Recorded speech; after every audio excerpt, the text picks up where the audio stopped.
Hello po. Alam niyo po ba, pinayagan po tayong kuhanan ng malapitan ang ginagawang mansion yata ito sa tabi ng bahay namin. Andito po ako sa harap. Alam niyo po, pinayagan po ako niya kaya natutuwa po ako. Kita niyo ang ganda-ganda na ng ang parang kumbaga sa matatag na yung pundasyon nila. Hindi ko na nga po kayo na-update sa mga nakarang araw. Pero marami na po siyang hukay at marami ng bakal. Tingnan niyo lang po ang bakal, oh. Ayan po ang bakal. Ayan. Ang dami po, di po ba? Ayan po. Ayan. Ano kaya ginagawa niya? Ayan. Siya po yung nag gumagawa po niyan. At saka ito po yung tingnan natin. Ayan po yan. Yung mataas po yan. Tapos po, doon po sa mansion na yon, doon po ako nakatira. Doon po ako kumukuha ng stolen shot sa kanila.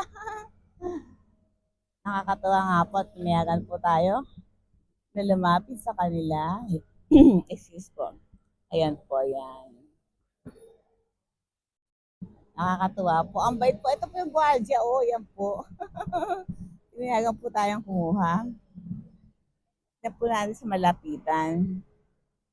Ayan. Ganda. Ang tignan niyo naman po ang mga bakal. Ayan po, oh. Ang bakal. Kung paano sila gumawa ng mga building. Yan po ang kanilang pundasyon. Hindi ko po alam kung ano yung bakit tinatambakan nila yung gawi doon. At mayroon po isang mama doon na siguro po nagpapatag po ng mga lupa ang kanyang. Ito po, yan. Kukuha po siya ng lupa dyan, yan. O, tignan po natin ng malayo, ayan. Ayan po. Tapos po, yung lupa na yan ay kanyang ilalagay dun sa kanilang mama na nagpapatag. Ayun o, sandali hindi pa yata puno, kaya hindi pa niya ilalagay yun. Ayan po yan. So, kaya niya binawasan. Yan. Ano kaya ang problema dito? Ayan po, ganyan po siya kataas. Ayan, yan natin ang malayan. Ayan. Ayan.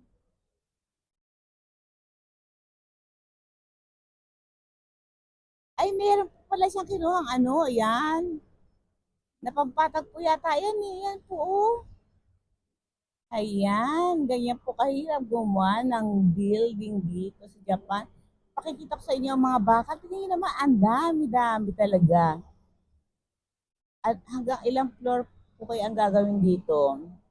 Mamaya po itatanong natin dito sa gwardiya kung hanggang floor ang gagawin nila. Yan po.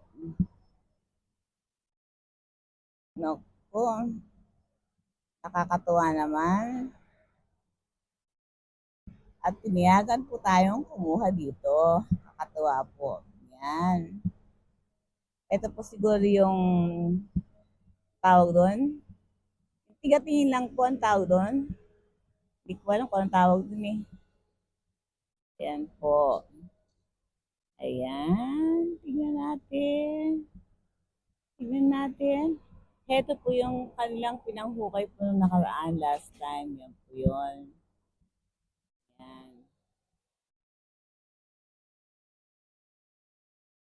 Alam niyo po, nung araw, ang trabaho ng tatay ko ganyan din. Yan. Kaya lang, hindi, kasi maraming klase po yung mga panghakot-hakot na yan eh. Tatay ko naman po bulldozer, pero marunong din po siyang mag-operate ng ganyan. Ayan, kuha siya ng lupa. Ayan po. Kuha po siya ng lupa, tapos ilalagay niya po doon. Ayan, ibababa niya doon. Ayan.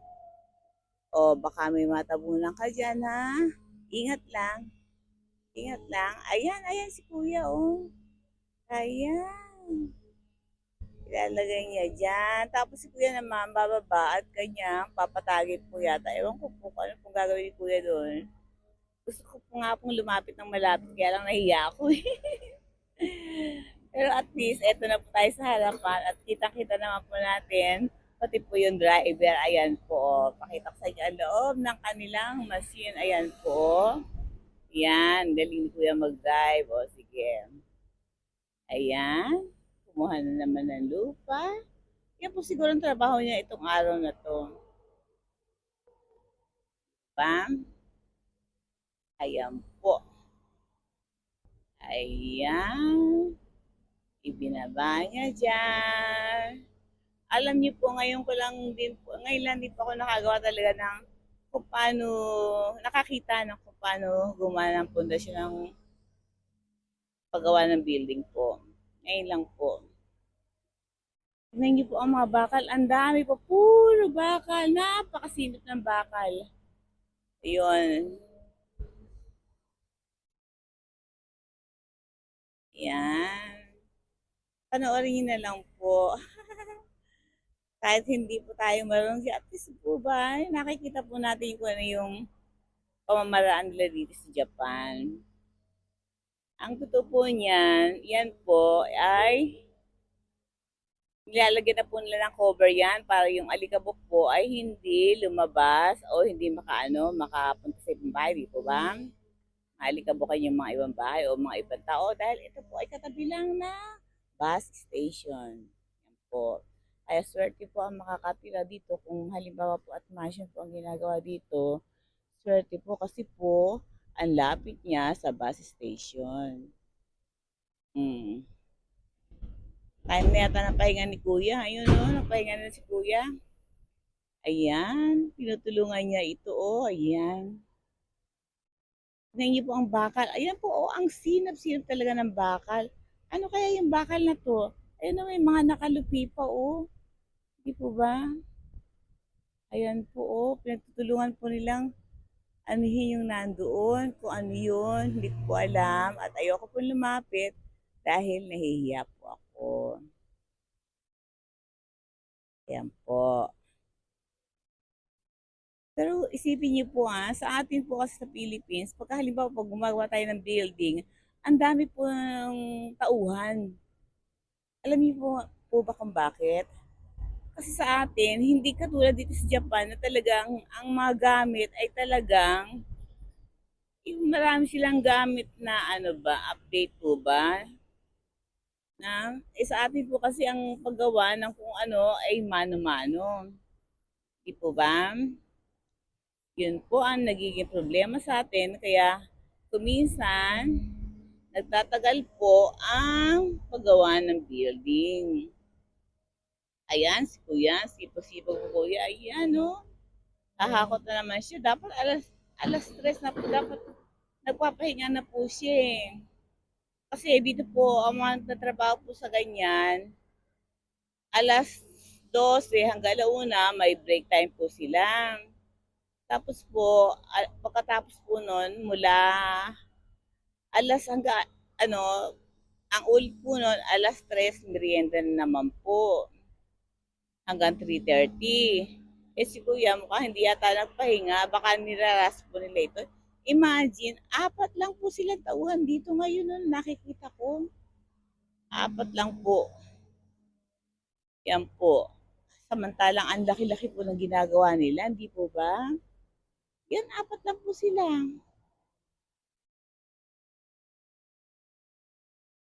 Yan po. Dahil po sa magandang machine ang ginagamit nila at saka po talagang kumbaga sana updated po sila sa mga gamit. Ayan, 4 lang ang kanilang tauhan at isang nagugwardya dito sa daan para maiwasan po ang aksidente. Meron po nagagay dito sa mga dumadaan dito sa kalsada. Kasi tabi po ito ng kalsada eh. Na? O sige po, i-update ko na lang po ulit kayo dahil alam niyo po sana, malapitan ko po ito ng malapit pa. Nakakatuwa, di po ba? Imagine nung una nag-umpisa sila na punan po kasi eh. E de, makikita po natin kung ano po, kung gaano po kabilis pagka halimbawa napundar na po nila yung pundasyon ng kanilang itatayong building. O sige po, maraming maraming salamat po sa inyong panonood. At saka po talaga pong from my heart, nagpapasalamat po ako. At sana po lagi niyo naman panoodin ang vlog ko sa sa videos po. Maraming maraming pong salamat. And I love you all. Ingat po palagi. Take care. Bye-bye. Thank you po for watching.